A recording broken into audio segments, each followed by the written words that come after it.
Want to make a podcast? Spotify's got a platform that lets you make one super easily, then distribute it everywhere and even earn money. All in one place for free. It's called Spotify for Podcasters, and here's how it works. Spotify for Podcasters lets you record and edit podcasts right from your phone or computer, so no matter what your setup is like, you can start creating today. Then you can distribute your podcast to Spotify and everywhere else podcasts are heard. Video podcasts are also available on Spotify. And when you want to take conversations with your fans to the next level, Q&A and polls are the best way to get them talking. With Spotify for Podcasters, you can earn money in a variety of ways, including ads and podcast subscriptions. And best of all, it's totally free with no catch.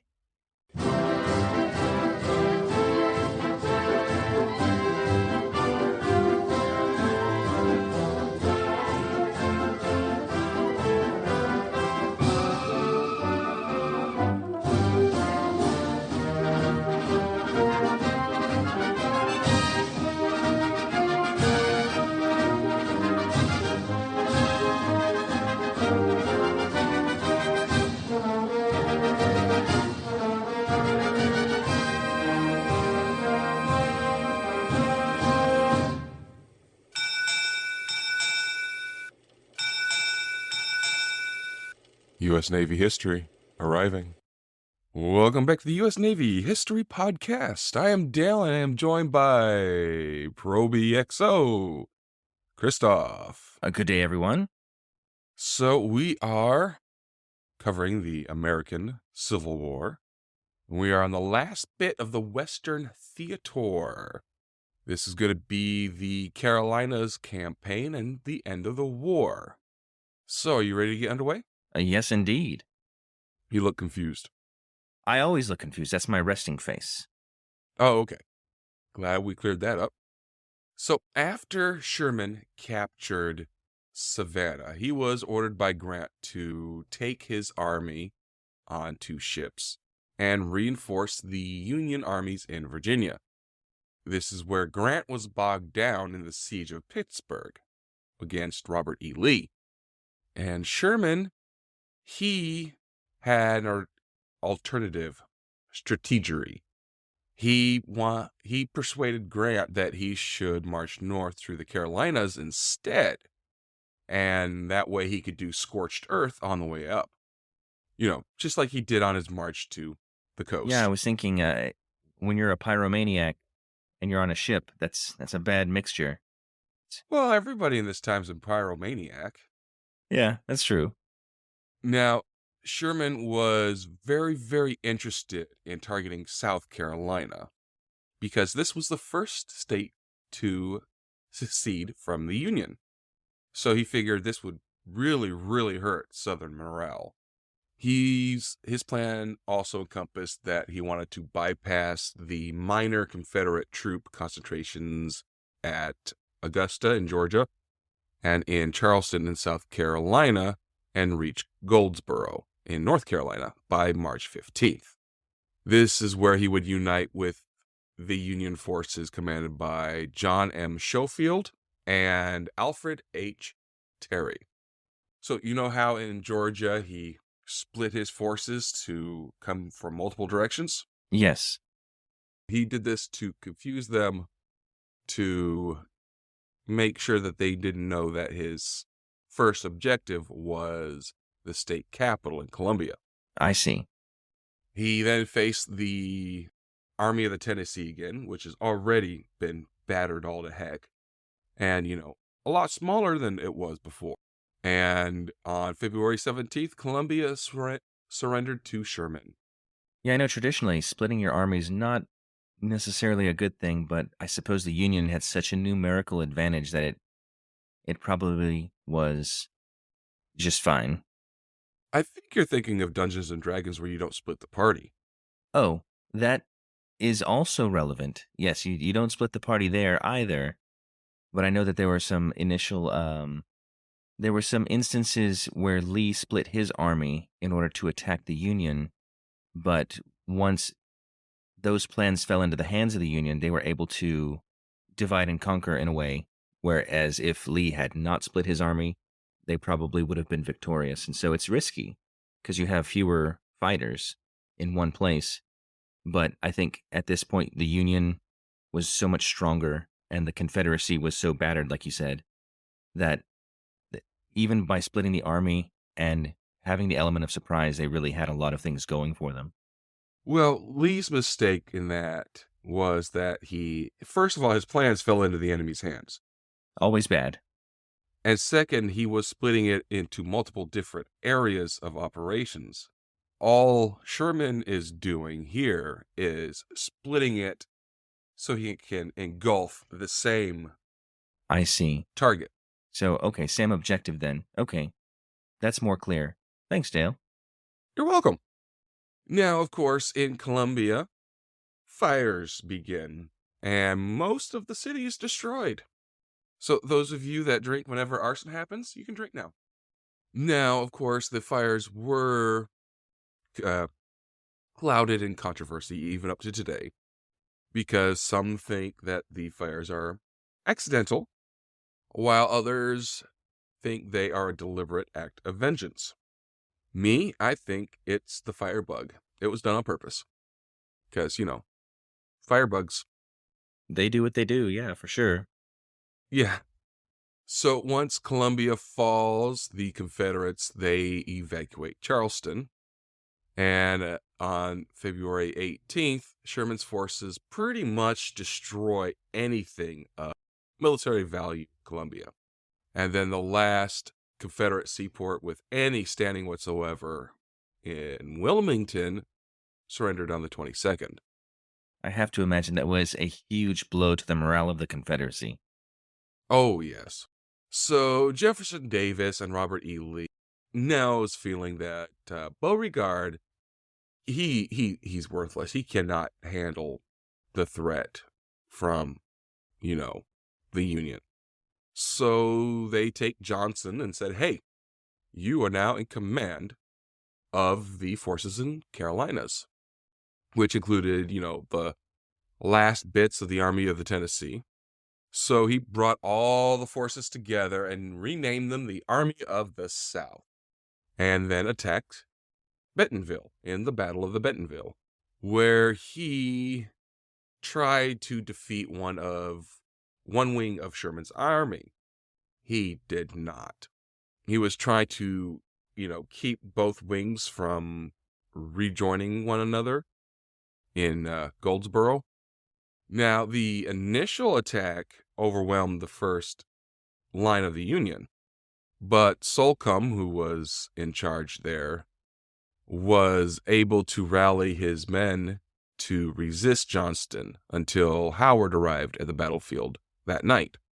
Now, Johnson, he wasn't going to give up. He stayed there for 2 more days, hoping, to beat him, like they did in the Battle of the Kennesaw Mountain.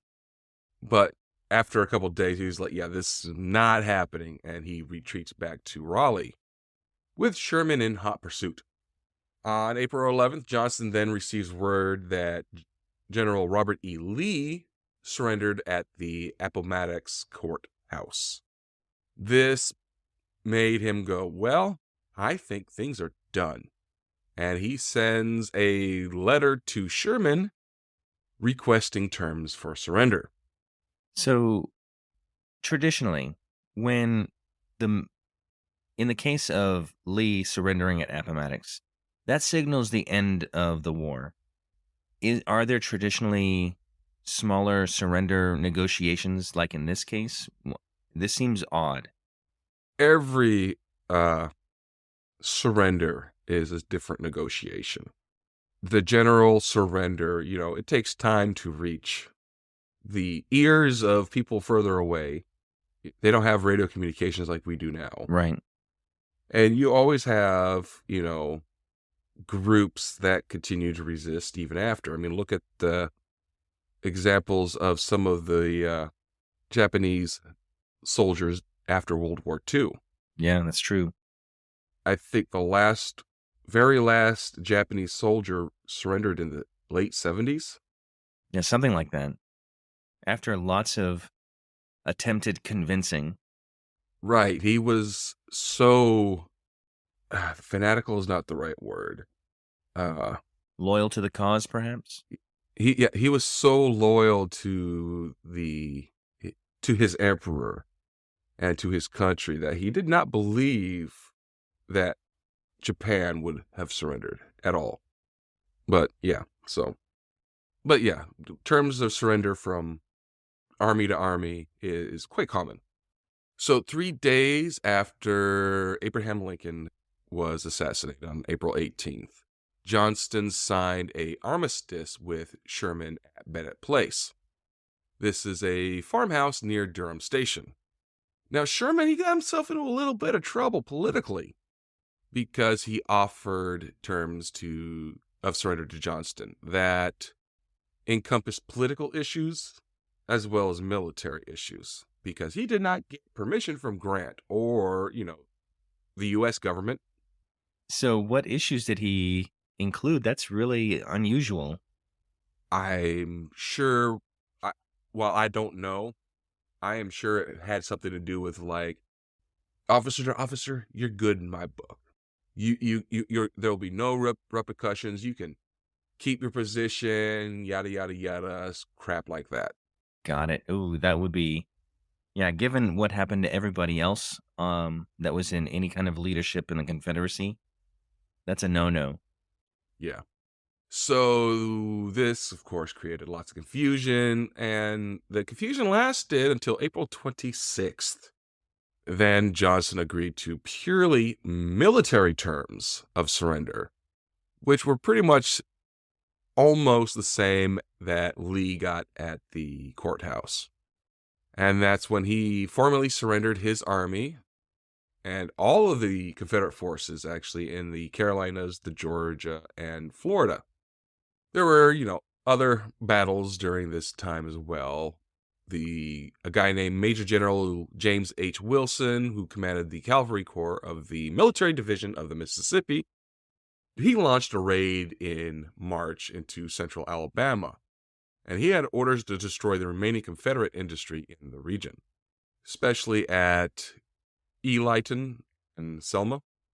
And the only force there remaining to resist Wilson was a cavalry force under Nathan B. Forrest. Elyton fell to Union forces on March 29th before Forrest was able to get his troops in one place, and Selma was captured on April 2nd after a cavalry battle. So after destroying Selma's factories and railroads, Wilson continued eastward towards Georgia.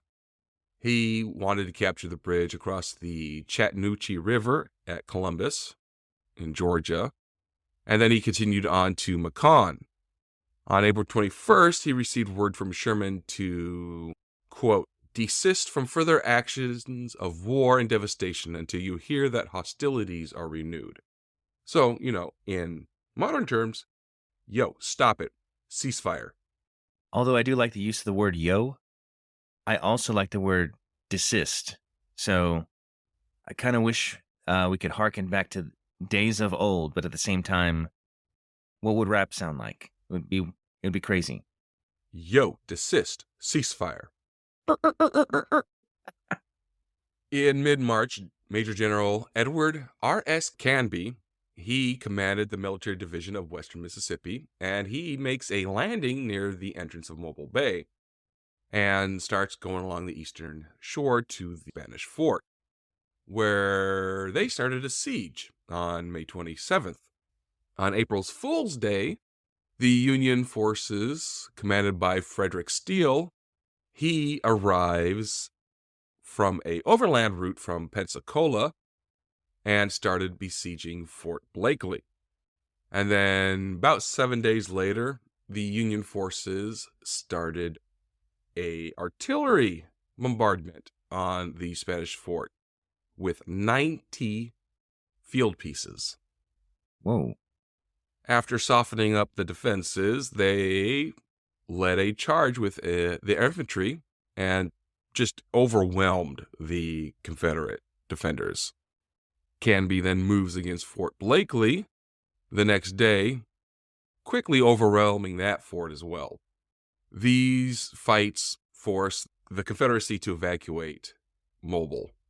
Once he receives word of Lee and Johnson's surrenders, Lieutenant General Richard Taylor, who commanded the Confederate Department of Alabama, Mississippi, East Louisiana, he officially surrenders his forces to Canby on May 4th, and Forrest officially surrenders on May 9th. Wilson, he takes control of Tallahassee on May 20th, and this is the last Confederate state capital east of the Mississippi to be captured. So it was the last one to be captured in the Confederacy, including like Richmond. I would assume that probably would have been last. That's interesting. Wilson also takes a detachment of his cavalry, and he says, you know what? Hey, there's President Jefferson Davis. Go get him. And they capture him on May 10th in Georgia, near Irwin, or near Irwinville. Sorry, that ville is very important. So that is the Western Campaign, or the Western Theater of Operations. Yeah, that was a bit of a whirlwind. There's a lot going on there. And then, I mean, there was a bit of Eastern stuff as well. That's crazy. So now we are going to move down to the lower seaboard theater. This pretty much encompasses all the major military and naval operations near the coastal areas of the southern United States, which is Alabama, Florida, Louisiana, Mississippi, South Carolina, and Texas, as well as part of the Mississippi River, primarily the southern part. Now, fun little fact, this campaign classification was established by the National Park Service. I wouldn't think that the National Park Service would have anything to do with any kind of military anything. Well, they call these the Lower Seaboard Theater and Gulf Approach operations. That's curious. That's, I mean, definitely a bit of trivia that I would not have anticipated. So, South Carolina. So much of the war along the South Carolina coast was concentrated on capturing Charleston because of its role as a port for blockade runners. And, you know, the symbolic role of where this war started. Right. One of the earliest battles of the war was fought at Port Royal Sound, south of Charleston. This is where the Union Navy selected this location as a coaling station for the South Atlantic blockading squadron. So trying to capture Charleston, the Union military tried two approaches: by land over James or Morris Islands, or through the harbor. But the Confederacy were able to drive back each of these attacks. One of the most famous land attacks was the Second Battle of Fort Wagner, in which the 54th Massachusetts Infantry took. The Union suffered a huge defeat in this battle, losing 1,500 men. Golly. While the Confederacy only lost 175. Still tragic, but, I mean, those numbers are better than 1,500. Yeah. So during the night of February 24th of 1864, the CSS Huntley made the first successful sinking of an enemy warship by submarine. But, of course, the Huntley was also sunk. Well, we can still claim that as an American accomplishment. Way to go. All right, so let's go over some of the battles, like the first Battle of Charleston Harbor. This happened near Charleston, South Carolina on April 7th, 1863. The units involved were, on the Union side, 2 ironclads and 7 monitors. And on the Confederacy side, 2 ironclads and 385 land-based guns. That's a lot. Yes. I guess we've had some effective land-based weaponry that is able to sink ships. I mean, that's been going on since the age of exploration. But I don't know. I'm curious where this ends up, so please continue. Well, it ends up with somebody losing. Oh, that I anticipated. There are a few ties in war. Okay, how about this? It ends up with the Americans losing. Ah, yes, I can see that. especially since both sides are Americans. Yes. Well, I thought the Americans also win, though, so, you That's know, true. pluses and minuses. Hmm. So, as you know, the Union was not doing well during the war in late 62 and early 63. Now, even though the Confederate Army of Northern Virginia had been repulsed at Antietam, it escaped intact. And that's not good when that happens. And they inflicted a major defeat on the Federal Army of the Potomac at Fredericksburg in Virginia. And that army got just put right into disarray. So they did not survive intact. Mm. And in the West, the campaign for control of the Mississippi River was bogged down. So the Confederates had actually managed to retake Galveston. That's right in Texas. Oh, yes. So the North was getting war weary.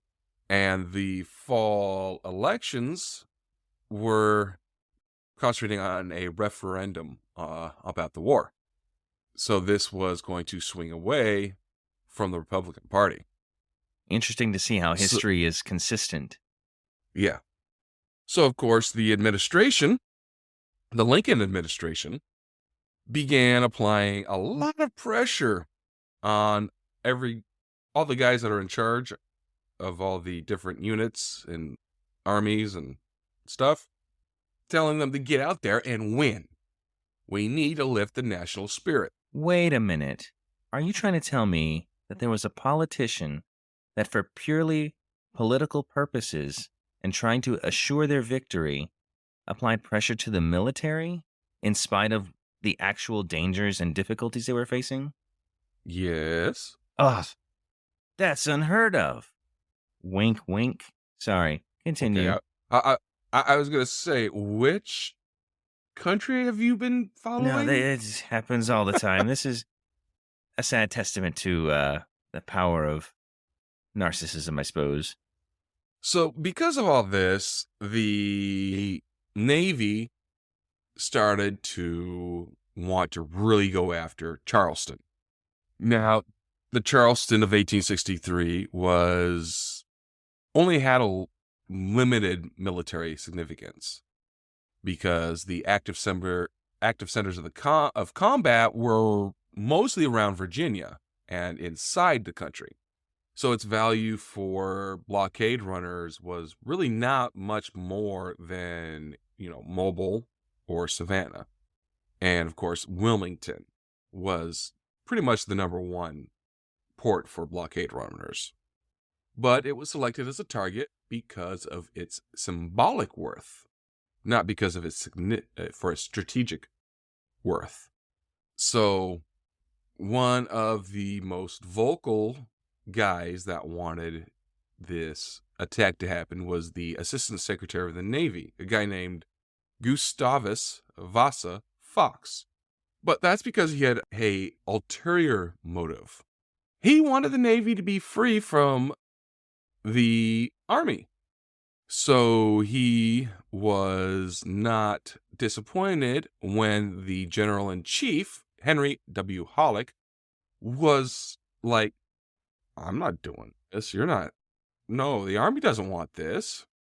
He was only willing to commit between 10 and 15,000 untrained Oh soldiers. my gosh.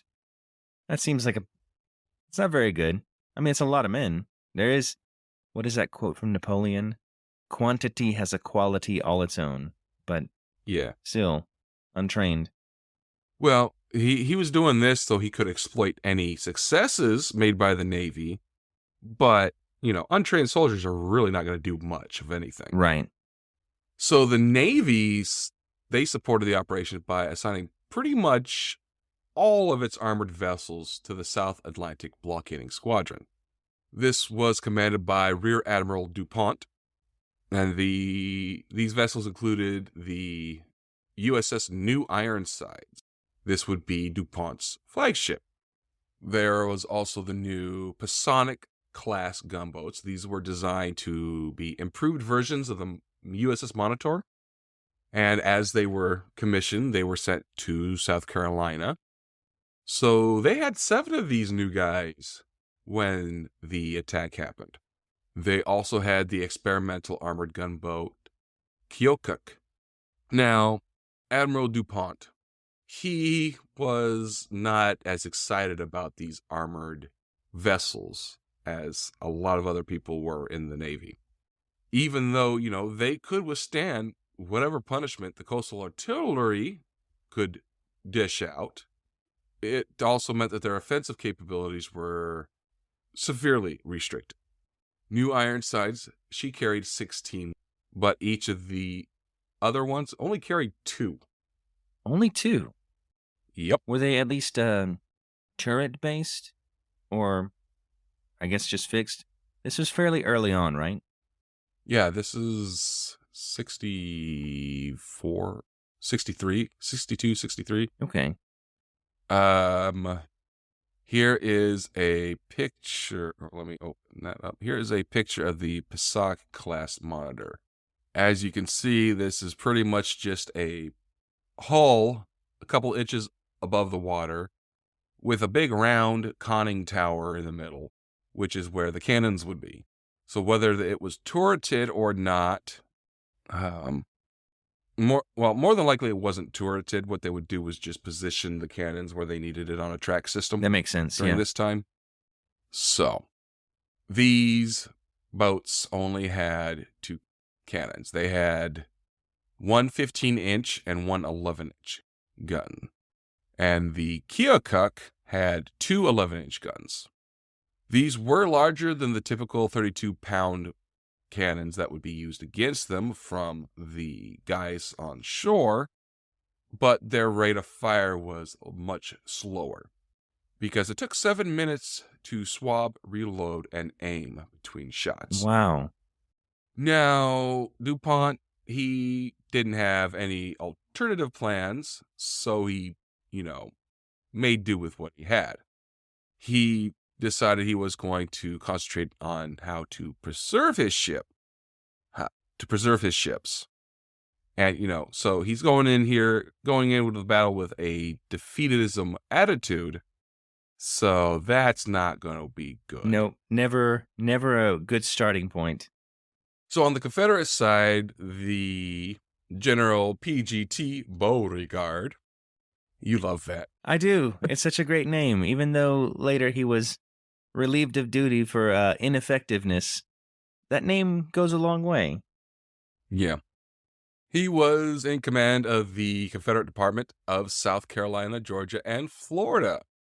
And he led the rebel forces at Charleston at the time of the bombardment of Fort Sumter that opened the war. So that means he was intimately familiar with the fortifications surrounding the city. Now, the batteries, they got set up under his supervision to assault the fort, and they were incorporated into the harbor defenses afterwards.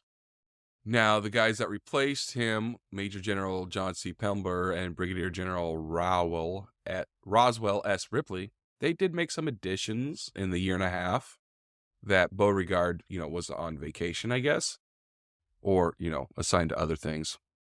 But, the basic defenses were thanks to Beauregard.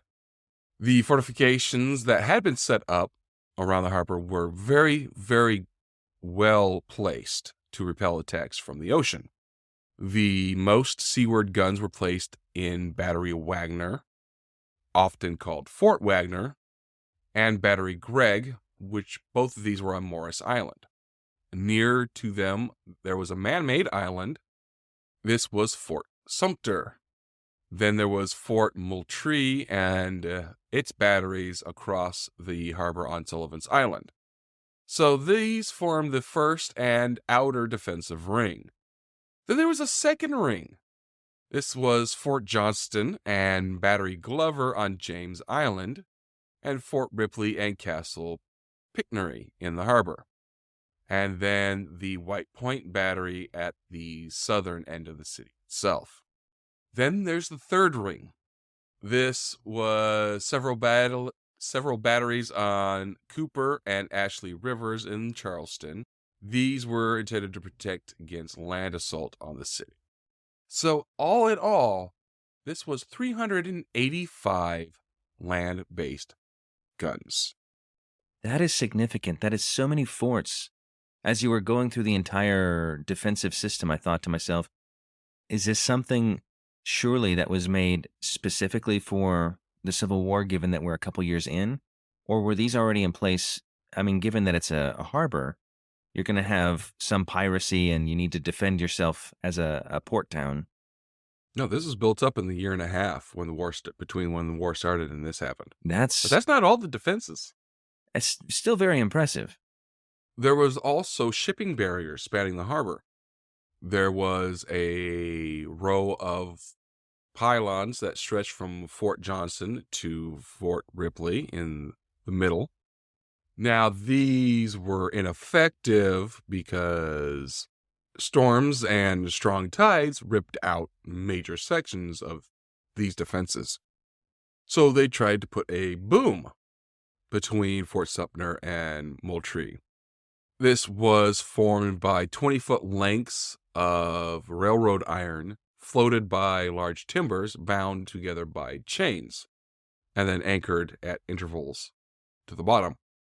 But this was also ineffective because the tides broke the chains. Seems like a lot of nature at play. I guess nature was on the side of the Union.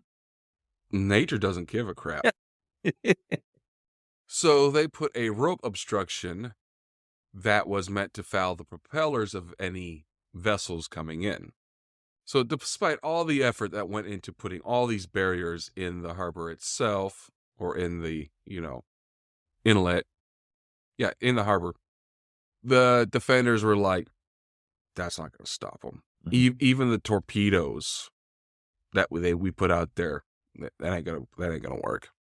Now, DuPont, on the other hand, did not know that the water defenses were so flawed. So he was very concerned about the barriers and torpedo when he was making his preparation for the attack.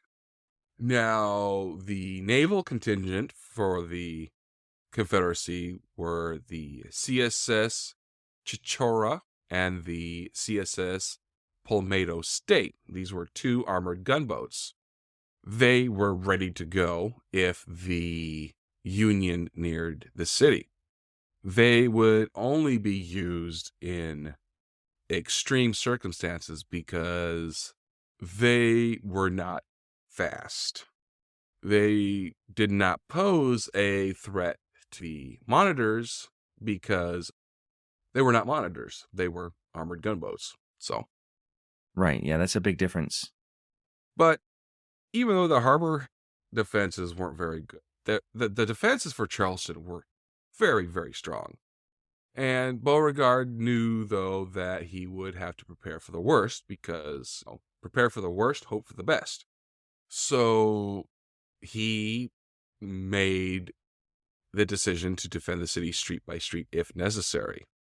He wrote to the governor and said, quote, "As I understand, it is the wish of all people and government that the city shall be defended to the last extremity." So now we get into the battle itself. Are you ready for this? I'll say yes. We'll see what happens. So DuPont chooses to attack in the early part of April because he wanted to use the spring tides. Yeah, makes sense. So as the date for the attack was nearing, they brought in a new toy, minesweepers. Ooh. The Navy called on a guy named John Erickson. He's the guy who designed the monitors in the first place. And they were like, you know what? We need some sort of defense against torpedoes. So he came up with a raft type of structure made up of heavy timbers that could be attached to a ship's bow. Each of these rafts carried grappling hooks intended to snag the mooring lines of enemy torpedoes. It also carried a torpedo of its own, so it could just blast its way through the obstructions. It's a good idea. Yeah. Two of these were built and sent to South Carolina in time for the attack. So they considered the steering and handling problems that, attaching a big raft to the nose of your boat would introduce. The captains of DuPont's ships were not willing to do it. What? Not expose themselves to dangerous torpedoes? Well, not putting these things on the front of their boats, making them unwieldy to pilot. Oh, yeah, I didn't even consider that. The torpedo that was on top of these rafts were very worrisome in itself because collisions between ships in the narrow channel with currents that they were not familiar with were expected to happen. In come John Rogers of the Weekawin. He was persuaded to carry the raft on his ship, but without the torpedoes. Now, after it was secured and he started going, the raft hit his ship so badly that Rogers was like, no, cut it loose, get it the hell out of here. And they did not clear away any torpedoes. Well, it's important that he tried. Yeah, I guess. At some point, you do have to measure the risk. It's like, yes, this would be good for all of our side seagoing ships to be able to enter this harbor. However, if my ship gets sunk in the process and we clear nothing, then it's just a big fat waste. Yeah, but I mean, new technology, you got to test it out somehow. True. Well, I can see that their priority would be their men and their ship. And so, yes, new technology needs to be tested, but at the same time, they are responsible for what the new technology is attached to. Hmm. So the fleet assembles at the mouth of the harbor on April 5th. DuPont sends a buoy schooner, the USS Admiral DuPont, and the survey vessel Bibb. And they sent Keokuk with them to mark the entrance to the channel with buoys. The weather for that day was not very good. It was hazy, so navigation was difficult. So DuPont looked around and was like, you know what? Let's try tomorrow. Now, the next morning, the haze was still there. Sea fog, I mean, come on now. But by noon, it was clear. So this signal was given. Attack! So 4 monitors, they lead the way. The USS We Awaken, getting underway first. Once they get underway, they raise anchor and find that their anchor is fouled by grappling hooks from the torpedo raft. Oh, no. So this delays the start by about an hour. She then could only make 3 knots. So the rest of the column had to follow her at 3 knots. That's awful. That is really slow. So the second in the column was the USS Passac. The third was the USS Montauk. And then the USS Patapsco. The next line were the flagship, New Ironsides. Behind the flagship came the monitors, USS Catskill, the USS Nantucket, and the USS Nohant. It's a lot of ships. And then the Keok came up last. So 2 hours go by between when they got underway before the first shots were fired. In that 2 hours, they found that the New Ironsides handled like absolute garbage because of the current and shallow water. So she was forced to stop at anchor just to stop her from being run aground. Whoa. So just about that time that they anchored, the lead monitors were coming under fire. And the 4 boats behind her were able to pass her with difficulty. Now, the rebels, they could not have chosen a better place for New Ironsides to anchor. Because she was directly over a 3,000-pound electrically triggered torpedo. No kidding. That would be activated by closing a switch on shore. They hit the switch. Nothing happened. Oh, man. What a disappointment that must have been. Now, they think two things could have happened to cause the failure. The ordnance wagon had broken the wire by driving over them, or the wires were just too long and they weren't pumping enough electricity to be able to create a spark to detonate the charge. Now, the other ships were being pummeled. Weoken had advanced to the line of buoys that Captain Rogers thought might mark torpedoes. So he swerved from the channel and stopped to figure out what he was going to do next.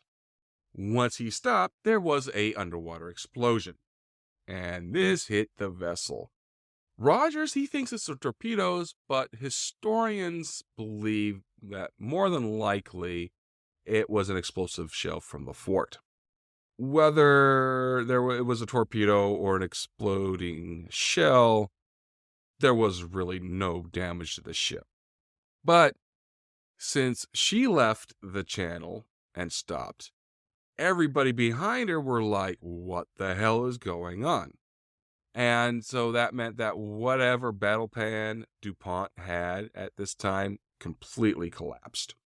The intense fire that the ships received from the shore was keeping them further away from the fort than the admiral had wanted them, which means that the return fire was inaccurate.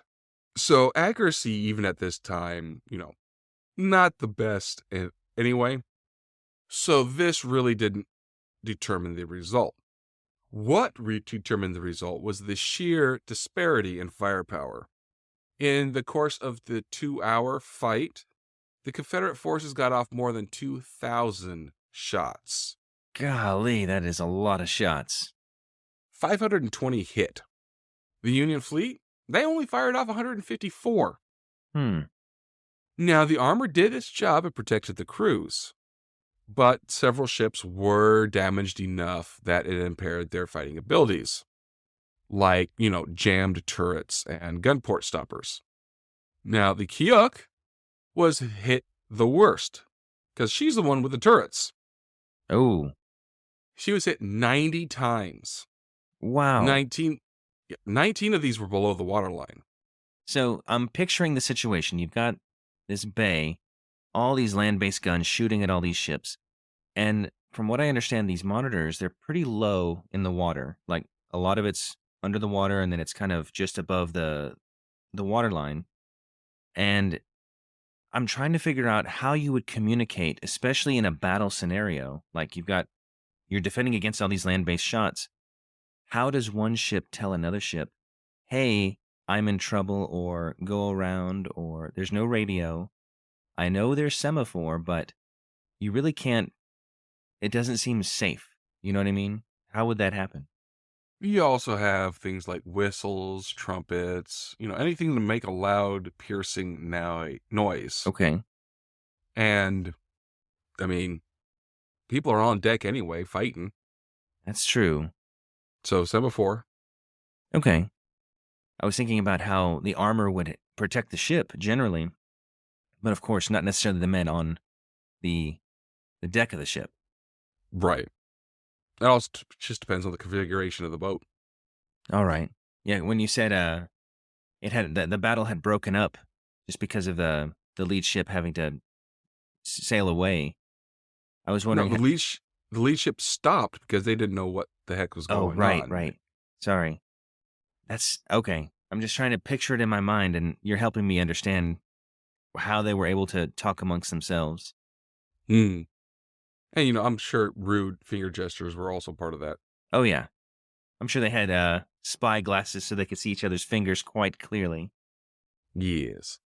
So the Kyuk is withdrawn, barely staying afloat. So by this time, the tide has now turned. So Admiral DuPont was like, you know what, guys? Let's try again tomorrow. Go ahead and let's withdraw.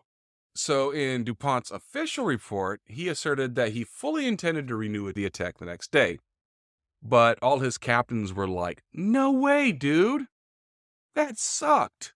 The Keokuk sank during the night. No one went down with her. They were able to get everybody off. 2 to 3 of the monitors had sustained damage that would keep them out of action for a number of days, if not weeks. And so all the captains were like, there's nothing that's going to happen other than us getting knocked out, keeping the battle going.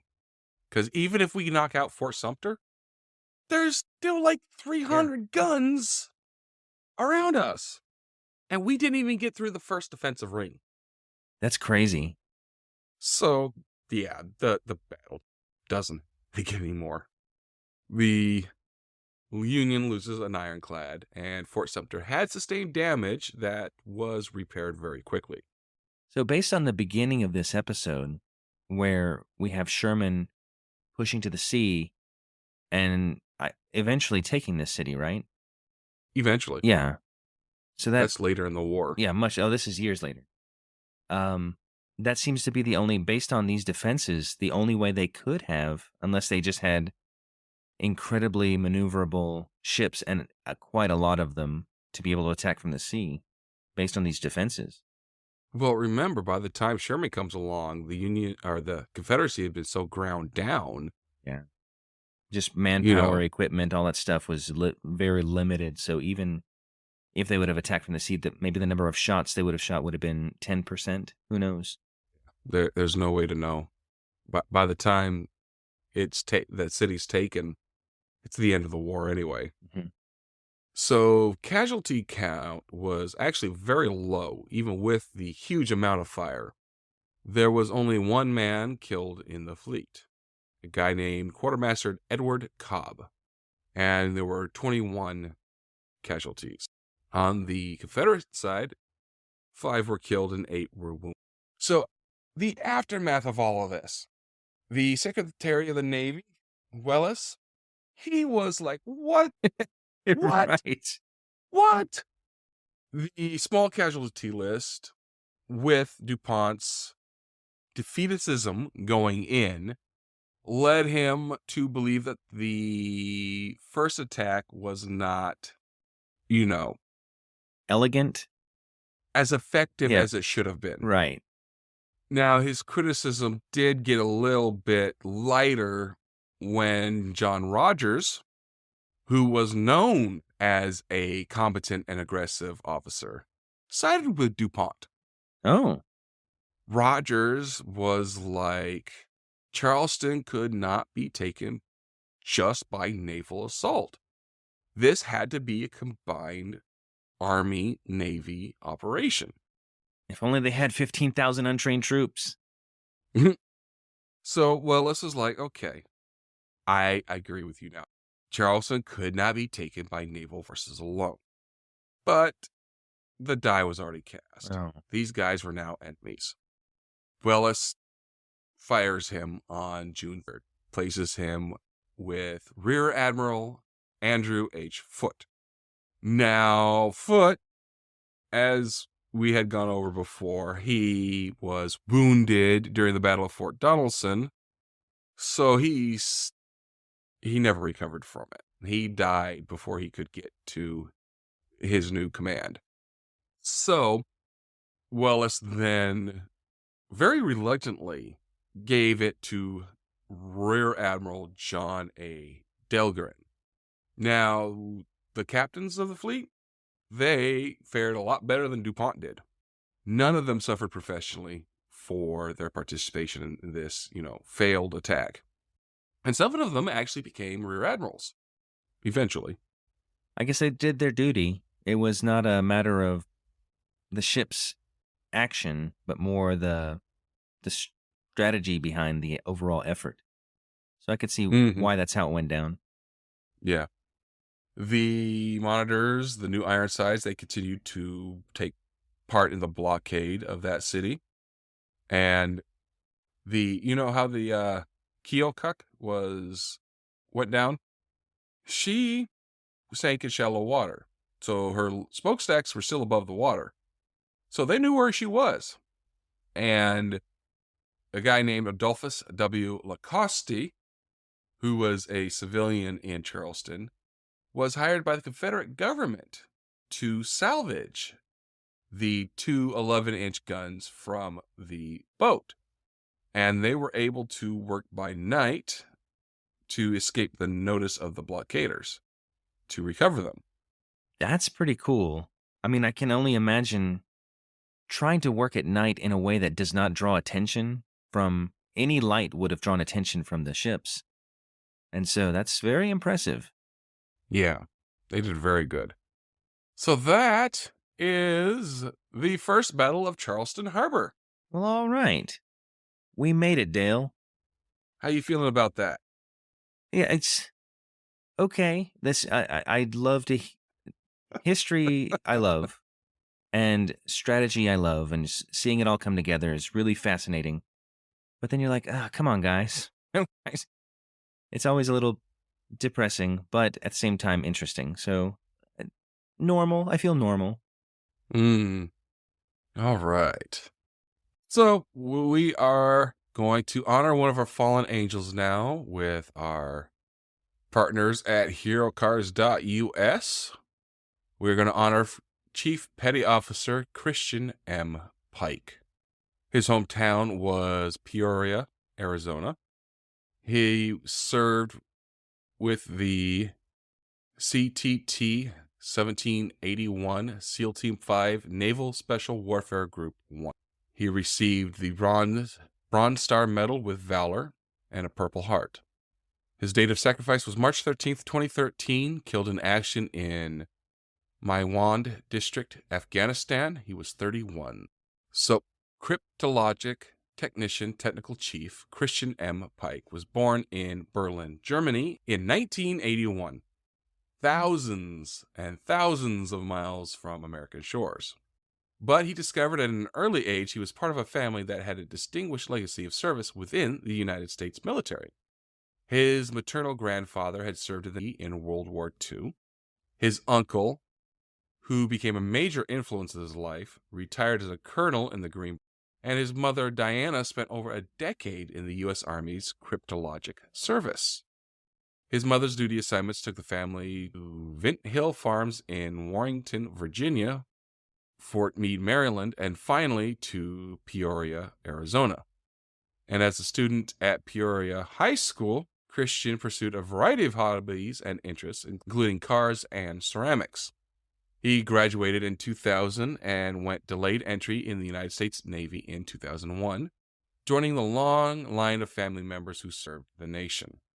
After basic training at Great Lakes, Illinois, he took advanced technological retraining at the Naval Training Center in Corey Station, Pensacola, Florida, to become an electronic warfare technician, which has since been designated Cryptologic Technician Technical. His initial tour duty was aboard the USS Cleveland, LPD-7, making multiple Western Pacific deployments afloat. In July 2007, he reported to Navy Information Operations Command San Diego.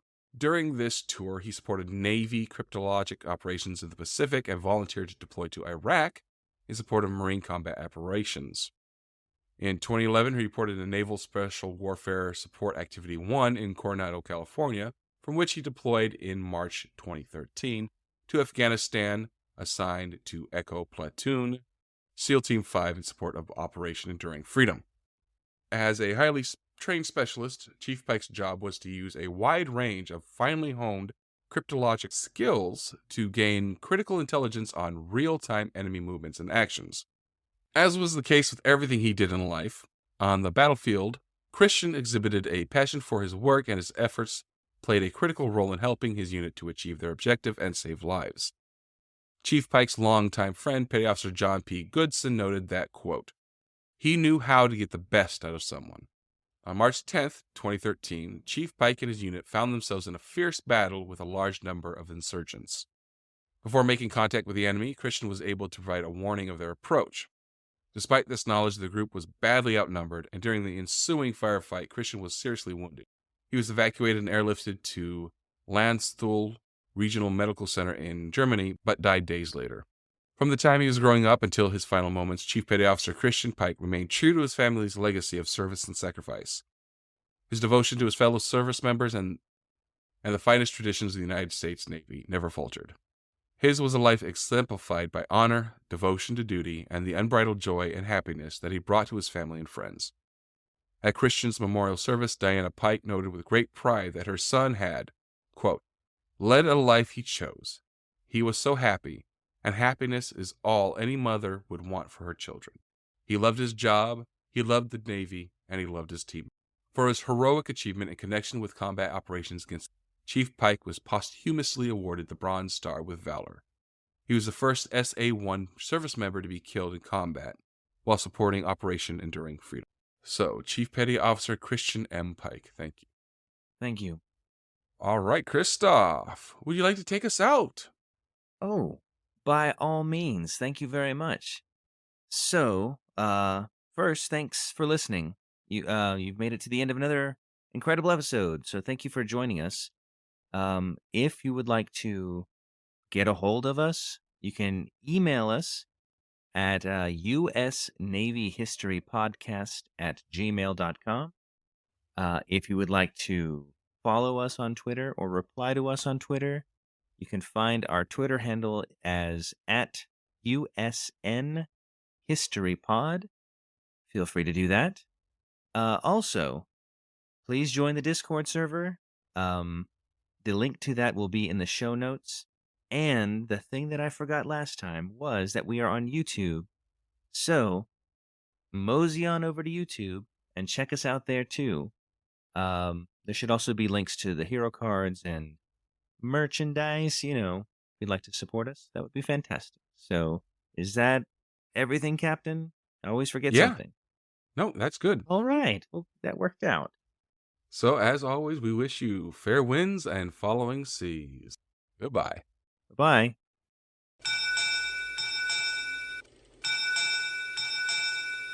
U.S. Naval History Podcast. Departing.